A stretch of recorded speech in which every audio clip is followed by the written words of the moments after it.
c'est l'une des voitures les plus vendues de l'histoire de l'automobile. Une carrière débutée en 1974, pas moins de 8 générations et un blason sportif à 3 lettres qui fait rêver tous les fans de sportifs de la planète. La Volkswagen Golf GTI est définitivement un must-have. Bon désolé de vous dire ça comme ça, mais la Golf GTI, c'est fini, dépassé, cramé. Elle est tout juste bonne à raviver la nostalgie de quelques quadras en malle de old-timers. Parce que c'est bien connu, les caisses, c'était forcément mieux avant. Mais c'est moi ça, Bon bref, la Golf sportive, la vraie, c'était la Golf R comme Racing. Et ça fait maintenant 20 ans qu'elle existe. Pour fêter cet anniversaire, voici la Golf R 20 ans. Ah c'est sûr, les Allemands, c'est pas les rois de la créativité pour les patronymes. En revanche, ce sont de très bons ingénieurs. Cette petite voiture-là, tenez-vous bien, elle fait 333 chevaux, ce qui fait d'elle la version la plus puissante, mais aussi, vous allez le voir, la plus performante de toutes les Golf de l'histoire. Enfin, attention, collector en puissance. Mais d'abord, petit cours d'histoire sur la Golf R. Nous sommes en 1998, Volkswagen sort sa Golf 4 GTI et là, c'est la loose absolue. Voiture trop lourde, trop bourgeoise, elle trahit les valeurs de ce blason mythique et surtout au passage, c'est fidèle. Pour rattraper le coup, Volkswagen sort donc la Golf R en 2002. Et là, cette fois, gros carton. La marque en avait prévu 2000 exemplaires, elle en vendra finalement 10 000. Faut dire, elle a de la gueule et surtout un gros V6 3,2 litres de 241 chevaux. L'honneur est sauf et ce nouveau blason va devenir le porte-drapeau des vrais modèles sportifs chez Volkswagen en lieu et place de GTI. Sur la 5e génération, la Golf R grimpe à 250 chevaux, puis 270 sur la 6e, 300 sur la 7e et enfin 320 sur l'actuelle et 8e génération. Mais c'était pas suffisant. Pour ce 20e anniversaire, la Golf R 20 ans a gagné 13 chevaux pour culminer à 333, mais pas que. Bah oui, forcément, qui dit série limitée dit aussi accastillage spécifique. Vous avez le regard surligné de bleu sur toute la partie avant, les coques de rétroviseur, bleu également, les magnifiques jantes de 19 pouces, de couleur bleue, toujours attention au passage au trottoir, ce sera vraiment dommage d'abîmer ça, et à l'arrière, ce béquet plus imposant. Mais là, vous vous posez sans doute la question, mais pourquoi tout ce bleu partout? Eh bien, tout simplement parce que c'est la couleur du logo R qui fait lui-même référence à la couleur de lancement de la première Golf R, la R32, en 2002. C'est un petit clin d'œil sympa à l'histoire. À l'arrière, en revanche, la magnifique ligne Akrapovic avec ses 4 sorties d'échappement. Elle n'est pas bleue, elle, non? Mais elle est en titane. Et ça, c'est le détail qui fait toute la différence. Parce que sinon, globalement, c'est une Golf, une voiture plutôt sobre, mais presque passe-partout.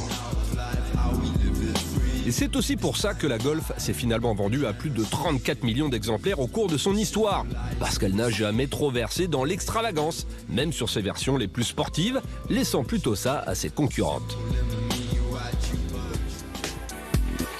Du coup, à bord, on retrouve tous les repères habituels de la Golf. Un habitacle, disons, sobre. Bah oui, combien de fois je vais devoir vous le répéter? Et très bien fini, aussi. Pour la première fois de son histoire, il hérite néanmoins de quelques touches de vrai carbone. Bon, c'est de la pure cosmétique, L'incidence sur le poids de la voiture est nul, mais ça fait plaisir. Eh voisin, t'as vu, j'ai du carbone dans ma voiture, moi. Pour le reste, cette version R 20 ans, hormis ses logos R un peu partout, dispose de magnifiques sièges baquets fermes et enveloppants avec des reflets bleutés, d'un pédalier en aluminium et d'un beau volant sport 3 branches avec les palettes de la boîte à double embrayage DSG à retour haptique. Ça veut dire que lorsque vous passez les rapports en mode manuel, vous êtes censé ressentir une petite vibration qui vous informe que l'info a bien été prise en compte. Comme sur une manette de PlayStation, quoi. Sauf que c'est plus marrant en vrai dans une Golf R. Et si votre voisin n'a pas été impressionné par les seules touches de carbone, vous avez toujours la possibilité de lui faire une petite surprise auditive. Pas mal, ça le fait, la ligne Akrapovic, perso. J'adore, alors qu'on n'a qu'un 4 cylindres turbo sous le capot. Mais en fait, Volkswagen propose un mode spécifique où le ralenti est à 1800 tours minute, ce qui est assez élevé, et ça, juste pour le plaisir des oreilles. Et si avec ça, votre voisin n'est toujours pas convaincu, eh bien, vous pouvez l'inviter ici, en passager pour une petite balade. Et vous êtes prêts ?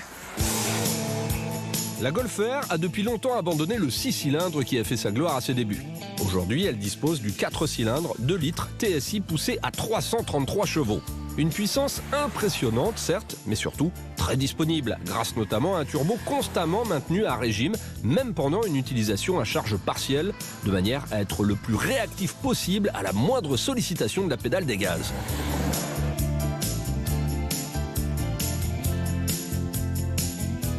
Bon, on est d'accord, hein? Ça mérite d'être vérifié sur un 0 à 100 km/h. Je bascule en mode R, Race. C'est le plus sportif, hein, avec la vitesse de passage des rapports la plus rapide, la plus grande sensibilité de réponse à l'accélérateur et le réglage de direction le plus direct. La zone rouge, elle est à 6500 tours minute. On va aller la titiller au moins 2 fois. Allez, je lance la procédure de launch control. Et on lâche tout. La voiture bondit au démarrage. Ah, ça va vite, hein, c'est ultra efficace. Et top. 0 à 100 km/h, 4 secondes 6. Ça, c'est de l'efficience, hein. Et puis surtout, c'est plus rapide que la Golf R en version normale de 320 chevaux, un petit dixième de seconde. C'est toujours ça de gagner. Bravo. La Golf R 20 ans reprend bien entendu la même base que la Golf R normale, et notamment la transmission intégrale 4Motion avec le système Torque Vectoring qui permet de gérer le couple envoyé à chaque roue de manière indépendante, un vrai gage d'efficacité, notamment pour passer la puissance au sol. Et c'est ce qui permet également à Volkswagen de proposer un mode drift dans ses différents modes de conduite. Dans ce cas-là, c'est l'électronique qui gère la répartition du couple sur l'essieu arrière de manière à favoriser une légère dérive, un léger survirage, maîtrisé donc normalement lorsque la voiture est en appui en virage serré. Bon, là c'est un peu frustrant parce qu'on est sur route ouverte, donc j'ai pas le droit de le tester. Et puis ça c'est dommage, hein, parce que sur le papier ça amène quand même vachement de fun, ce qui, faut bien l'avouer, c'est pas vraiment la qualité première de la Golf, hein. C'est vrai quoi, elle est super, hein, cette version R 20 ans, elle est top, très efficace, très équilibrée, rien à redire non plus au niveau du freinage. En revanche, elle est peut-être un petit peu trop sérieuse à mon goût, son comportement est peut-être un peu trop neutre. C'est une Allemande bien éduquée, hein. Heureusement, la bande-son moteur vient remonter le niveau. Ici, sur les petites routes de Corse, c'est un vrai régal pour les oreilles. Et même jusqu'à 270 km/h, ça Vmax, bridé électroniquement. Sur autoroute allemande, bien sûr. Si cette Golf R 20 ans vous branche, dépêchez-vous, c'est une série limitée. Pas en nombre, non, mais dans le temps. Volkswagen arrêtera de la produire après 12 mois. Une chose est certaine, c'est déjà un collector. Car pas sûr qu'elle est une remplaçante sur la prochaine et 9e génération de Golf, promise à une électrification, au moins partielle. Pour ces 333 chevaux full thermique, il faut quand même débourser 64 545 € très précisément, et encore hors malus écolo. Oui, on est d'accord, pour une Golf, ça claque un peu.